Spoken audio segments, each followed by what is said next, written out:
E a gente continua falando sobre saúde dos cabelos, agora com a dermatologista Clarissa Viveiros. Vai falar um pouco mais também sobre a alopécia. Você pode participar mandando mensagem para o nosso WhatsApp aqui do Piauí TV1. O número está aí na tela, 869-8179-8115. Doutora, muito obrigado por aceitar o nosso convite. Seja bem-vinda aqui ao Piauí TV1. Ai, que bom. É um prazer estar aqui. Primeiro, eu gostaria de abordar essa doença que muita gente já ouviu falar, mas não sabe direito quais são os sintomas. A alopécia existe mais de um tipo, né? Eu queria que a senhora já explicasse o que é essa doença, né? E quais são esses tipos. Pronto. Então, a alopécia é o nome. Então, a gente tem dois sobrenomes diferentes que a gente pode abordar duas doenças diferentes. A mais comum é a alopécia androgenética, que é justamente a calvície.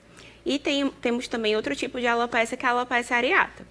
Falando da alopécia androgenética, o próprio nome já fala. Andro, porque está relacionada ao hormônio masculino, e genética, porque é um quadro genético.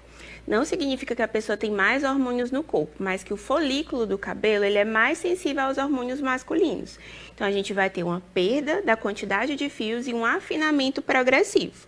E aí, no homem, ele começa a ficar calvo, e na mulher, a gente tem o que a gente chama de fundo de piscina, que a gente olha para a mulher e já consegue ver o fundo do corinho da cabeça.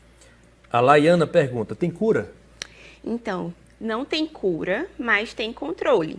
É um quadro genético, crônico, mas conforme a gente vai fazendo o tratamento, a gente consegue equilibrar o processo de perda dos fios. Temos aqui mais questionamentos. A Cris Araújo, qual o tratamento ideal para a alopécia areata em criança? Pronto.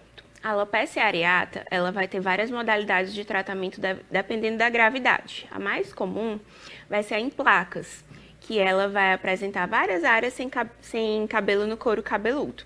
Nesses casos, a gente pode fazer o uso de corticoides tópicos ou então precisar fazer infiltração na região do couro cabeludo.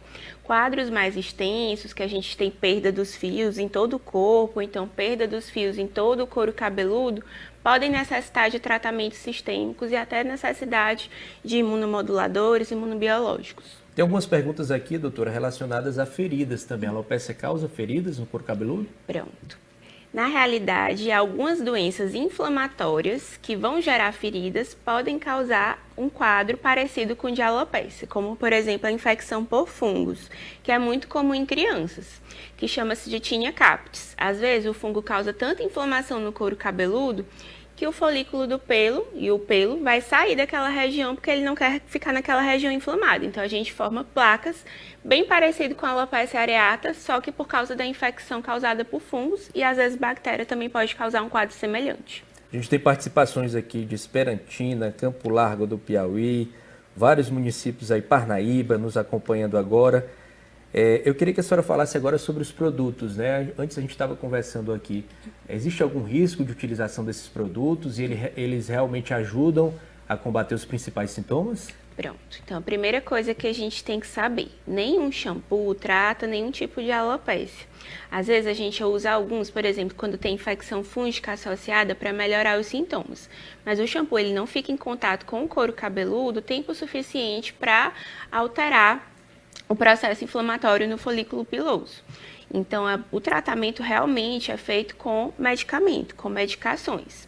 O que a gente pede, às vezes, é quando o paciente tem muita química no cabelo, também cuidar da fibra capilar, para evitar, além do processo de queda, o processo de quebra, que aí a gente vai ficar com a densidade ainda menor de cabelo. Tem formas de prevenção, doutora?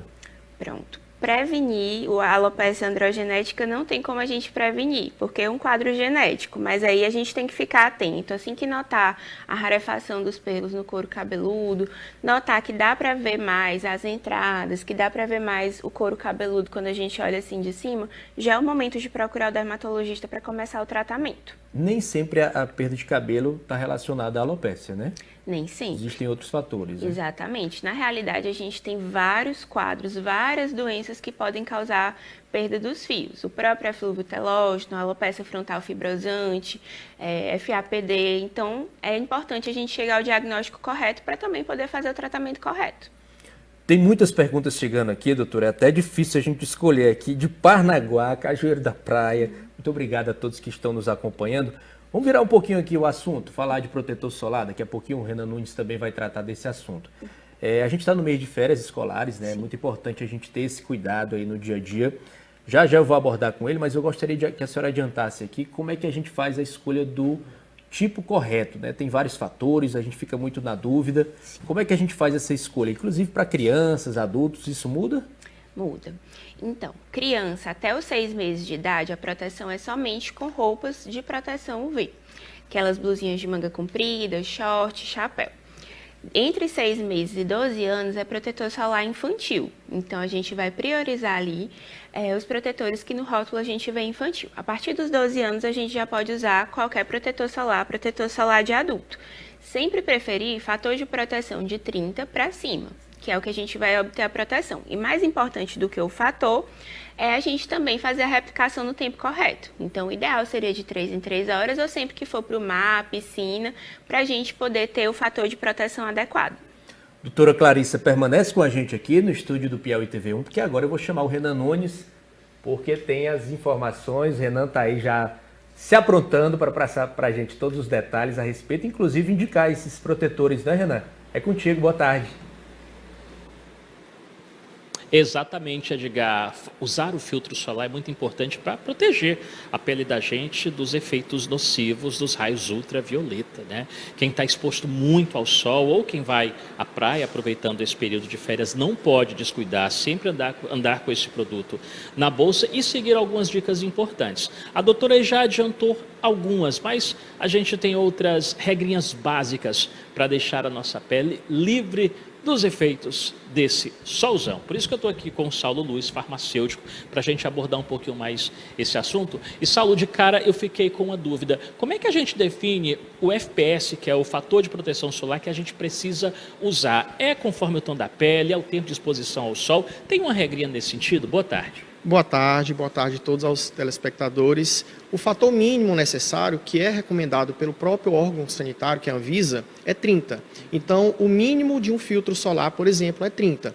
Fatores maiores são exigidos quando a exposição solar é maior, onde você tem uma incidência de radiação UVA, UVB maior, e também para alguns procedimentos dermatológicos, onde você tem ali uma exposição também aumentada. O protetor que a gente usa no rosto pode ser o mesmo que a gente usa no corpo ou vice-versa, ou cada parte do corpo tem um protetor específico? Normalmente, todos os protetores solares são de uso dermatológico. Contudo, na face, a percepção da oleosidade, ela incomoda mais. Então, normalmente, protetores solares faciais, eles apresentam um toque mate, um toque mais seco, uma espalhabilidade um pouco menor. Já os protetores solares corporais, eles apresentam uma espalhabilidade melhor, né? E logo eles têm uma percepção que incomoda menos a percepção de oleosidade. É interessante que a gente use filtro solar com maior FPS na região do rosto, por exemplo? Sim, né? A região do rosto, também considerando a aplicabilidade, né? À medida que você aplica um protetor solar, você tem uma regra básica, né? Que é a regra dos 3 Ds, a quantidade mínima.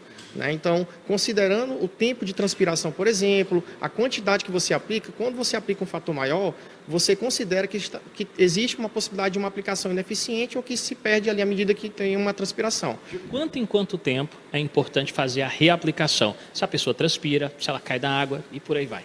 Perfeitamente. Segundo a Sociedade Brasileira de Dermatologia, é recomendado pelo menos a cada 2 ou 3 horas, considerando exatamente uma quantidade inadequada aplicada ou mesmo a transpiração ou contato com a água. Ô Edgar, pessoal de casa, eu acho importante a gente também exemplificar. O doutor falou que tem vários níveis de FPS, né? Aqui, por exemplo, a gente tem um de 90. Para mim, Edgar, isso aqui é novidade. E também, a maior parte dos protetores, eles têm essa consistência, que é um cremezinho para espalhar melhor na pele. Mas já existem outros protetores, como o senhor comentou, que promovem essa facilidade ao fazer a aplicação, né? Perfeitamente. Esse é o mais comum, né, que é na forma de creme, onde ele tem uma consistência maior.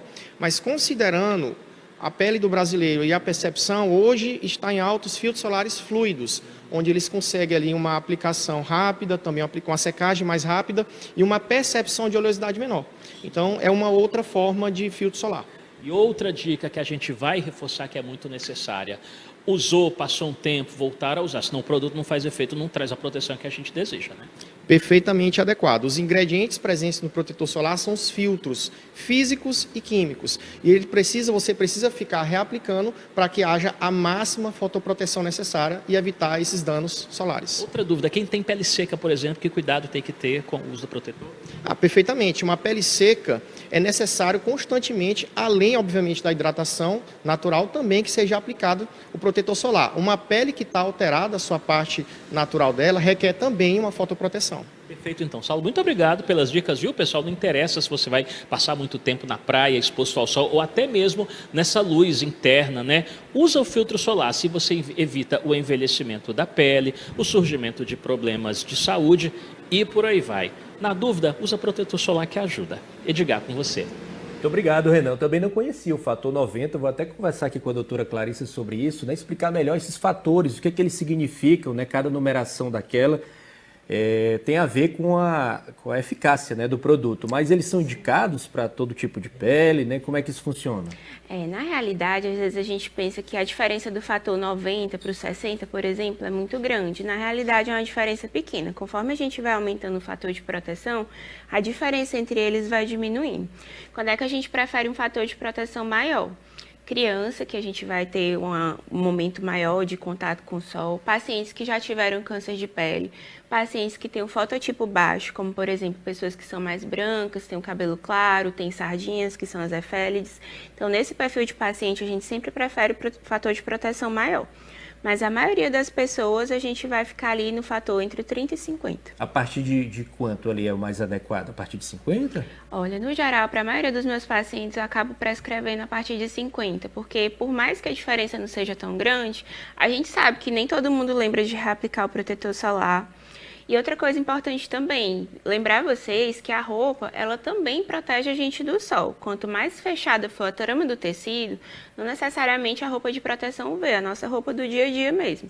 Então, se você não gosta da sensação do protetor no braço, existem os protetores em spray, mas também você pode usar uma blusa de manga comprida, calça comprida, principalmente para quem trabalha muito em contato com o sol, que aí diminui a quantidade de pele que você precisa passar o protetor. O boné, né, o chapéu, ali, o trabalhador da construção civil, importantíssimo. Né? Inclusive, a gente estava falando do quadro de alopecia, lembrar que o cabelo, ele protege o nosso couro cabeludo.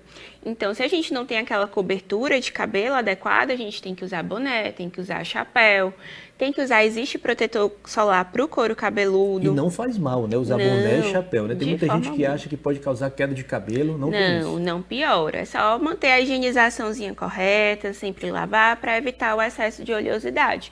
Mas não tenham medo de usar chapéu e boné, principalmente quem tem a carequinha. Olha a Olivia aqui, ela pergunta o protetor solar adequado para quem tem 68 anos. Ela diz que tem um pequeno sinal no nariz, mas precisa usar filtro solar cada vez mais por conta disso. Sim. Tem um mais adequado, mais indicado para as pessoas com 68 anos, mais idosos? Então, assim, a exposição ao sol ela é cumulativa, então não é o sol que a gente pegou ontem ou antes de ontem, é o sol que a gente vai acumulando durante a vida inteira. Então, quando a gente chega a uma certa idade, a gente já tem vários anos em contato com o sol. Então, preferir um fator de proteção maior, um fator de proteção acima dos 50. E, em relação ao sinal, se ele sangrar com facilidade, se ele estiver aumentando de tamanho, é importante você fazer a avaliação médica para realmente descartar a possibilidade de câncer de pele. Tem vários assuntos aqui, perguntas. Eu vou encerrar com essa aqui da Maria, sobre a medicação específica para a alopecia androgênica. Você falou lá no início da entrevista, falando um pouquinho também desses remédios, mas é muito importante a gente reforçar que deve procurar o médico, né? Essa automedicação não é indicada, mas existem algumas medicações, né? Isso, a gente tem um arsenal terapêutico para fazer tratamento da alopecia androgenética. A gente pode usar minoxidil, inibidor de 5-alfa-redutase, primatoprosta, mas assim, vai depender muito se o paciente tem indicação para medicação, depender se ele tem alguma contraindicação ao uso das medicações. A gente sempre tem que lembrar que são remédios. Por exemplo, uma coisa que muitas pessoas não sabem, o minoxidil ele é tóxico para cachorro e gato. Então, a gente sempre tem que tomar esse cuidado de orientar durante a consulta médica. Então, medicação sempre com orientação médica. Doutora Clarissa Viveiros, muito obrigado pela sua participação aqui conosco no Piauí TV1. Foi um prazer. Qualquer coisa eu estou por aqui. Se a gente fosse fazer todas as perguntas aqui, ia ficar a tarde toda, tá? Então, obrigado também a todos que participaram conosco aqui nessa entrevista.